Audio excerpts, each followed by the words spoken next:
Every day is a new day, and each person, when we meet, they meet with a different dimension, different awareness, and different level of thinking.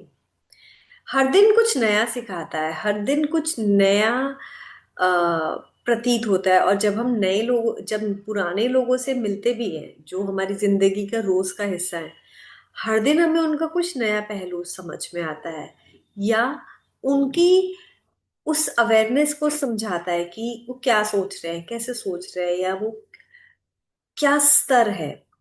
और इसमें हम किसी को जज नहीं कर रहे, बट जब हम किसी को अंडरस्टैंड करते हैं तो उससे हमारी जो अंडरस्टैंडिंग से हम अकोमोडेटिंग हो जाते हैं।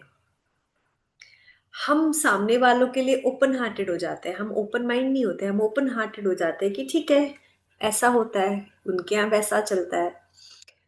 तो आज का जो मेरे अंदर एक कंटेम्पलेशन चल रहा है, मैं वो शेयर करना चाहती हूँ आपसे। Irrespective from where you are, what you are, who you are, हम कहाँ से हैं, हम क्या करते हैं, हम कौन है। ईच इंडिविजुअल, वो जहां भी जन्मा है, जहां भी रहा है, वहां की आदतें, वहां की सोच, वहां की एक तौर तरीके उसके रोजमर्रा के दैनिक जीवन में आपको देखने को मिलेंगे। तो इसी तरीके से हम लोग हर कोई बहुत अलग है। बस हमें ह्यूमन अवेयरनेस तो है, बट हर इंसान बटा हुआ है।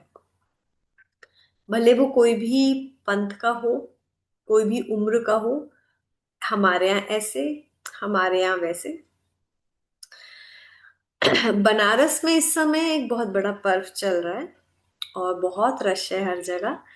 और ये अ, बिहार का भी बहुत बड़ा पर्व है, this is Chhath Puja. And when I realized that people worshipping on Chhat Puja, the kind of dedication and devotion they have is amazing. And इससे बड़े strict norms होते हैं, बहुत सारी चीजें follow करनी होती है। So when I came to Banaras, then I realized that what is the kind of celebrations there are, what kind of importance this festival holds. बहरहाल मैं ये कहना चाह रही थी, I have deviated from the topic. I wanted to share that when we are into an action, हम ये करते हैं, हम वो करते हैं, हम ऐसा करते हैं, हम वैसा करते हैं, हमारे यहाँ ये होता है, हमारे यहाँ वो होता है। मैं थोड़े एग्जाम्पल्स देके बताऊंगी। अच्छा, हमारे यहाँ तो एकादशी का व्रत होता है, हमारे यहाँ तो हर सोमवार को खिचड़ी बनती है, एक्स वाई जी। हमारे यहाँ को तो इस दिन ही नॉनवेज बनता है, उसके अलावा नहीं बनता। अच्छा, हमारे यहाँ इस दिन ये नहीं खाते, इस दिन ये खाते हैं, इस दिन ऐसे पहनते हैं, इस दिन ऐसे नहीं पहनते, इस दिन ये रंग होता है और इस दिन ये रंग नहीं होता। मतलब दुनिया जहान की चीजें जो बनी हुई है, उनका कुछ सिग्निफिकेंस रहा होगा पास्ट में। कुछ सिग्निफिकेंस आप मतलब पूजा किस तरफ बैठ के करते हो, पूजा का पलटार आपने कहाँ लगाया हुआ है, आपका जो प्रेइंग टेबल है वो कहाँ लगाया है, आप जब जहाँ लगाया वहाँ फेस आपका कहाँ है, कौन सी डायरेक्शन में। Means A and number of things, इनकी कोई गिनती नहीं है। और अगर आप रोजमर्रा में आप गिनने बैठेंगे तो शायद आप परेशान हो जाएंगे कि हम कितने बंधनों में जीते हैं।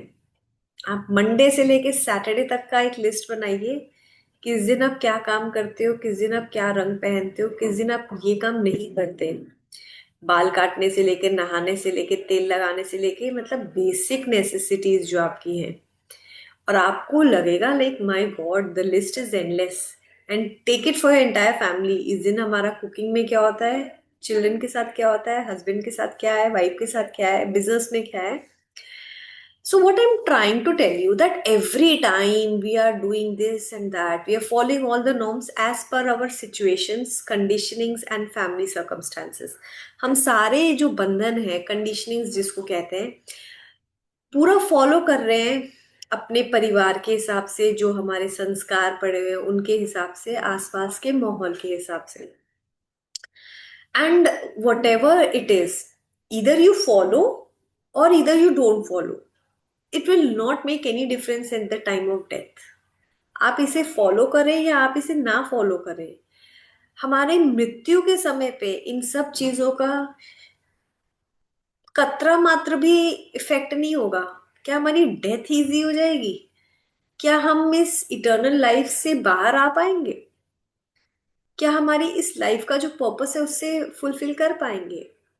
और उससे भी बड़ी बात, जब हम जो जी रहे हैं, मानो मैं ऐसे रहती हूँ, ऐसे खाती हूँ, ऐसे पूजा करती हूँ, मैं तो बहुत नियम में रहती हूँ।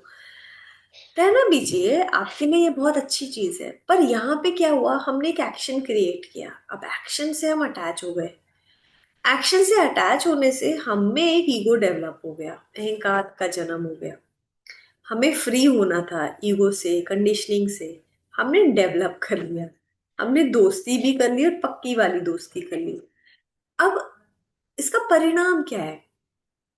जो व्यक्ति नहीं कर रहा है ना, वो तो आपके लिए कुछ है ही नहीं, बेवकूफ है दृष्टि से। शायद वो आपके लिए हरिजन या शूद्र टाइप का होगा। हालांकि कास्ट से कोई फर्क नहीं पड़ता, बट ट्रीटमेंट और लुक्स तो आपको वैसे ही दिए जाएंगे कि मतलब बिल्कुल ही बेकार लोग हैं। देन आपको एक डिस्कार्ड कर देते हैं as a human. But don't you see the God in you?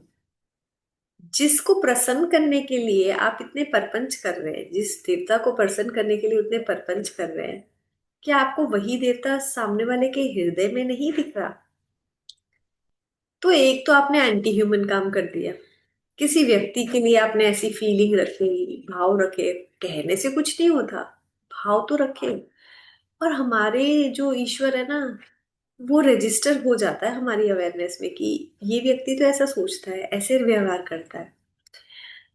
तो अपने बराबर वालों के साथ तो सब अच्छा व्यवहार कर लेते हैं, बट अपने से अलग, अपने से छोटे, अपने से निम्न स्तर पे, जो पैसों से सक्षम नहीं, आप उनके साथ कैसा व्यवहार करते हो, मायने वो रखता है। तो जब हम बहुत सारे कर्म कांड करते हैं, हम बहुत सारे एक्शंस में आ जाते हैं, या हम उन चीजों से एक्नॉलेज करते हैं, हम तो नहीं करते, हमारे यहाँ तो ये नहीं होता है, and then we become egoistic. हमारे यहाँ तो कोई स्मोकिंग ही नहीं करता, हमारे यहाँ कोई सिगरेट्स और ड्रिंकिंग नहीं होती। That's very good. बट इसमें कोई ईगो डेवलप करने वाली बात नहीं है। It had to be like this. हम बहुत पूजा पाठ करते हैं, हम बहुत व्रत रखते हैं, हम नियम से चीजें पालन करते हैं, बहुत अच्छा है। बट बढ़ावा तो अहंकार को ही मिल रहा है। हम बहुत पढ़ते हैं, हम ऐसे रहते हैं, हम ऐसे बच्चों से करवाते हैं। हर चीज में आपका एक अंडरस्टैंडिंग नहीं डेवलप हो रही, एक ईगो डेवलप हो रहा है। और उससे आप देखोगे आपके बच्चों के परफॉर्मेंसेस, हर चीज में कंपटीशन है, हर चीज में एक ईगो है। और वो आपको लास्ट मोमेंट पे बहुत तकलीफ देता है। हाँ, ये आप कह सकते हो, आप तो मरी नहीं है, आपको कैसे पता?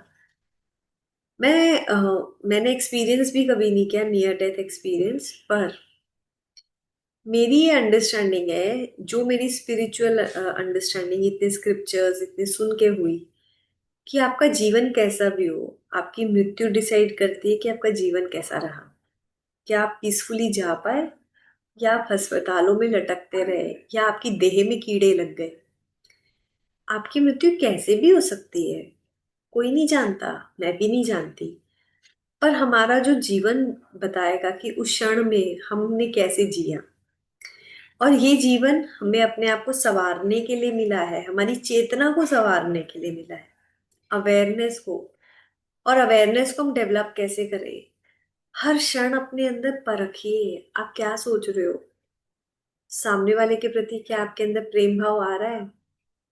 प्रेम भाव नहीं आ रहा तो क्या कारण है? क्या उसकी आदतों से आ रहा है ऐसा, या उसकी कैरेक्टर ऐसा है, मीन्स उसकी मतलब व्यवहार डिसऑनेस्ट है? क्या वो बेईमानी है? क्या वो अहंकारी है जिसकी वजह से आपके लिए अंदर ऐसा चल रहा है? तो हर क्षण अपने अंदर चेक करिए। आपको लगेगा मैम ने तो आज प्रवचन दे दिया, या आज तो प्रीचिंग मोड में आ गई। प्रीचिंग नहीं थी, ये एक शेयरिंग है। क्योंकि आसपास का जो मैं माहौल देख रही हूँ ना, वो अच्छा सा नहीं लगता। और हम एक एक को जाके तो नहीं बता सकते, पर शायद जो इस चैनल में जुड़े हैं उनके माध्यम, शायद उनके जीवन में भी ऐसे ही चल रहा हो, या उनको ये देख के समझ आए कि हमें रहना कैसे है, जीना कैसे है। क्योंकि मेरा तो यही है, मैं अपनी जीवन अपने हिसाब से जीती हूँ। मेरे कुछ सिंपल सी चीजें हैं जो शायद मुझे लगती है, बट वो मुझे सूट कर रही है, मैंने उन लाइफस्टाइल को अडेप्ट किया है। पर सामने वाला व्यक्ति अगर नहीं भी कर रहा तो मुझे उससे कोई परेशानी नहीं है, क्योंकि वो उसका लाइफस्टाइल है। तो हमें जीना कैसे है, जैसे यहाँ पे कोई वेजिटेरियन है तो उन्हें इतना है कि हम तो लहसुन भी नहीं खाते भाई। बहुत अच्छी चीज है, तामसिक चीजों से आप दूर हैं, आपकी बॉडी टाइप को भी सूट करता होगा। बट उस ईश्वर को इस बात से कोई फर्क नहीं पड़ेगा कि आपने क्या प्याज खाया या नहीं खाया। उनको ये अच्छा लगेगा कि क्या आपने उनके हृदय से, बच्चे जो जुड़े हैं, क्या आपने उन्हें प्रेम दिया, क्या आप प्रेम पाने की स्थिति में थे, क्या जब प्रेम मिला तो क्या आपका हृदय स्वच्छ था कि इस प्रेम को रख पाया अपने अंदर। जैसे जब हम दूध लेते हैं ना, जब दूध वाला भैया जब पहले घर आते थे, दूध का बर्तन हमेशा साफ और अच्छा जगह रखा जाता था, ढक के रखा जाता था। तो बर्तन लेने से पहले भी साफ होना चाहिए, फिर उसको बड़े कायदे और करीने से रखते हैं ताकि दूध खराब ना हो जाए। तो वही ईश्वर का प्रेम भी हमारे अंदर ऐसे ही है, बहुत अच्छे से रखना होता है और आगे बांटना भी होता है, उसकी तो खीर बनेगी। तो आप अपने आप को फ्री करिए। किसी के खाने, किसी के रहने से हमें अब फर्क नहीं पड़ना चाहिए, हमें ऊंचा उठना चाहिए। हमें उसके अंदर के प्रेम से जुड़ना है, क्योंकि हम सब उसी डोर से जुड़े हैं। क्योंकि जितना हम करते जाएंगे उतना हमारे अंदर अहंकार प्रबल होता जाएगा। तो इस अहंकार को आपको नष्ट करना है, क्योंकि करता भी वही है, ईश्वर है। ईश्वर ही करने वाले हैं, ईश्वर ही करवाने वाले हैं। जब हम सदा इस वाले विटनेस स्टेट में आ जाएंगे तो शायद हम में कभी अहंकार ना आए। आप जो कर रहे हैं करिए, आप उपवास रखते हैं, आप अपना जो चीजें फॉलो करते हैं आप बेशक करिए, पर ये अपने अंदर धारण करिए कि आपसे ये करवाया जा रहा है, ये आप कर नहीं रहे। और अगर सामने वाला भी नहीं कर रहा तो वो भी उससे करवाया जा रहा है। तो जब हम इस वाले विटनेस स्टेट में आ जाएंगे तो शायद हमें लाइफ भी इजी लगेगी और अहंकार भी नहीं आएगा और मृत्यु आसान हो जाएगी। कुछ लोगों को बातें बुरी लगेगी, शायद कष्ट होगा, पर आज मेरा यही शेयरिंग था। Thank you for being with me and till here.